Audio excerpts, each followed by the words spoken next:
आपण पॅन्टच्या बॉटमची डिझाईन तयार कशी करायची पाहत आहे। आपण आता हे सगळ्यात आधी ही पट्टी चं मार्किंग केलेलं आहे, आपण ते पाहू आधी। याच्यावर हे 1.5 बाय 1.5 चे स्क्वेअर काढलेले आहेत आणि हे सेंटरमधून हे कॅनव्हास पेपरवर आखून घेऊन मग चिपकवून याला हे ट्रायंगलमध्ये असं हे कापलेलं आहे। आता आपण ही आधी डिझाईनची पट्टी तयार करू आणि त्याच्यानंतर मग ती बॉटमला अप्लाय कशी करायची ते पाहू।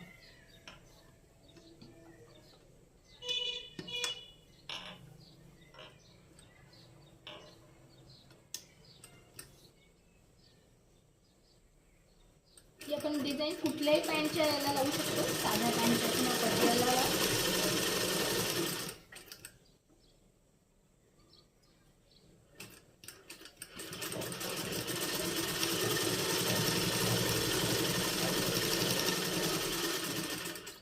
आणि त्याच्यानंतर आता ही जी आपल्याला डिझाईन तयार करायची आहे, आपण हे असं कच्चं शिवून घेतलेलं आहे आणि याला हे कट्स दिलेले आहेत ट्रायंगलला टोकांपर्यंत।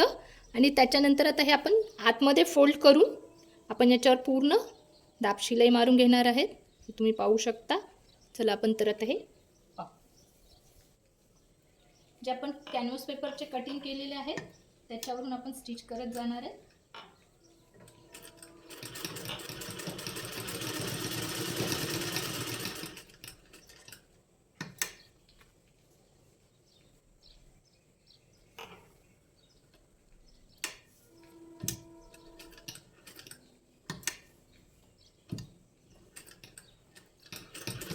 ते कट्स केलेले आहेत त्याच्यावर आपण दाब शिलाई मारत आहेत प्रत्येक ट्रायंगलवर, जेणेकरून त्या स्क्वेअर मधून आतला कापड व्हाईट कापड दिसेल। आपल्याला तसं डिझाईन तयार करायचं आहे म्हणून।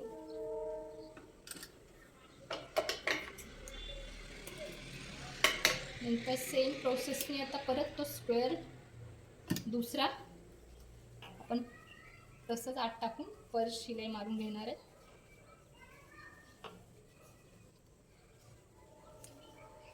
हे असं दिसतील आणि आता हे प्रत्येक स्क्वेअर आपण फोल्ड करून घेणार आहे, हे तुम्ही पाहू शकता। आणि याच्यावर आता परत मी दाब शिलाई मारून घेईन।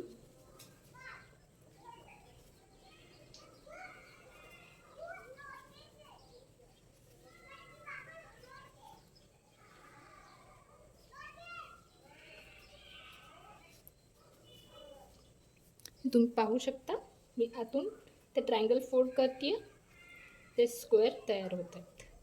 अशा प्रकारे या सगळ्या याच्यावर आपण दाब शिलाई मारून घेणार आहेत आणि आपली ही डिझाईन कंप्लीट होणार आहे।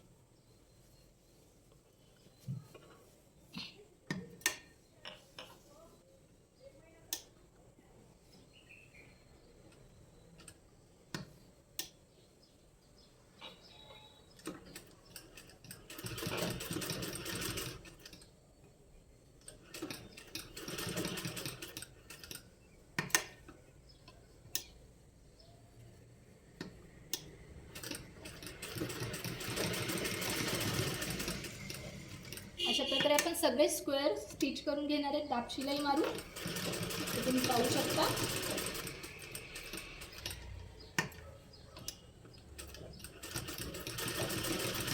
अशा प्रकारे सगळ्या याच्यावर आपण शिलाई मारून घेणार आहोत। पाहू शकता हे आपण डिझाईन दाब शिलाई मारून हे कंप्लीट करून घेतलेलं आहे। याच्यानंतर आपण पॅन्टच्या हे जी उलट बाजू आहे, उलट बाजू ती बॉटमची, ही उलट बाजू जी आहे पॅन्टची,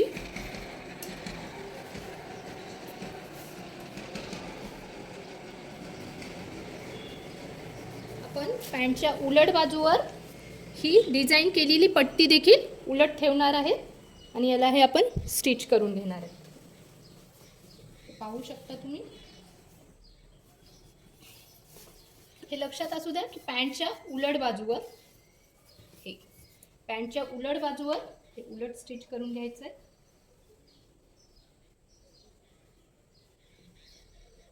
त्याचा बरोबर सेंटर काढून ठेवायचा म्हणजे बरोबर मध्यभागी येईल आणि आता याला स्टिच करून घ्यायचं आहे।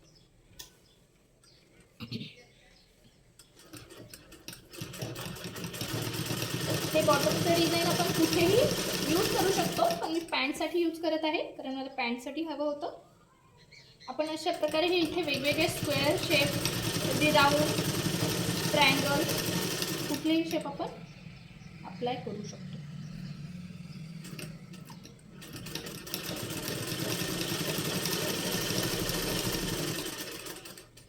त्याच्यानंतर आपण आता त्याला दाब शिलाई मारून घेऊ. हे तुम्ही पाहू शकता कसं दिसेल. त्याच्यानंतर हे आपल्याला वरतून काढायचं आहे, तर आपण इथे दाब शिलाई मारून घेत आहे.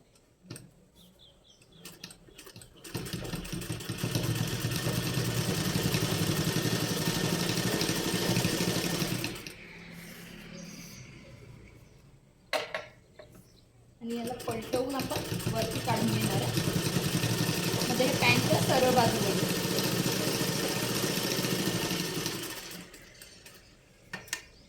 पाहू शकता तुम्ही. आता आपल्याला परत याला सरळ बाजूवर घ्यायचं आहे, हे अशा प्रकारे. आणि ही दाब शिलाई खालीच राहू द्यायची आणि आपल्याला हे बॉटमवर असं येईल. आता याच्यावर आधी आपण दाब शिलाई मारून घेऊ, त्यानंतर वरची बाजू स्टिच करू.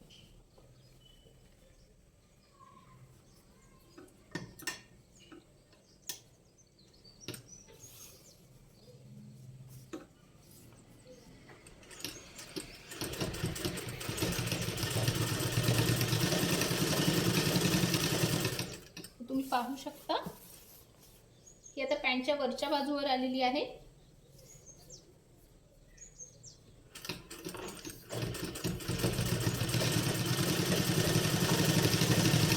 आता डिझाईनचा लुक इन्हान्स करण्यासाठी पण शिलाई डबल मारून त्याला व्यवस्थित प्रॉपर लॉकही करणार आहे आणि डबल स्टिच मारून त्याचा लुकही छान दिसतो. त्यामुळे आता हे तुम्ही पाहू शकता. आधी इकडनंही मी दाब शिलाई मारून घेईन आणि हे याला पलटवून टाकेन. याच्यावर प्रॉपर अप्लाय करेन आधी.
आणि हे लॉक केलं आपण साधीपणे.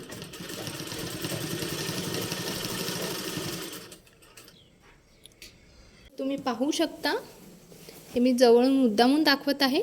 असं हे आपण डबल स्टिच मारून हे पूर्ण आपण याला लूक वाढवण्यासाठी याचा आणि हे लॉक पण करण्यासाठी हे दोन्ही आपण स्टिचिंग केलेलं आहे. आणि आपला बॉटम हा असा दिसेल पॅन्टचा. हे झालं आपलं हे. आणि हे फोल्ड केल्यानंतर हे आपलं बॉटम पॅन्टचं असं दिसेल, हे असं. व्हिडिओ आवडला असेल तर लाईक करा, शेअर करा, सबस्क्राईब करा. थँक्यू.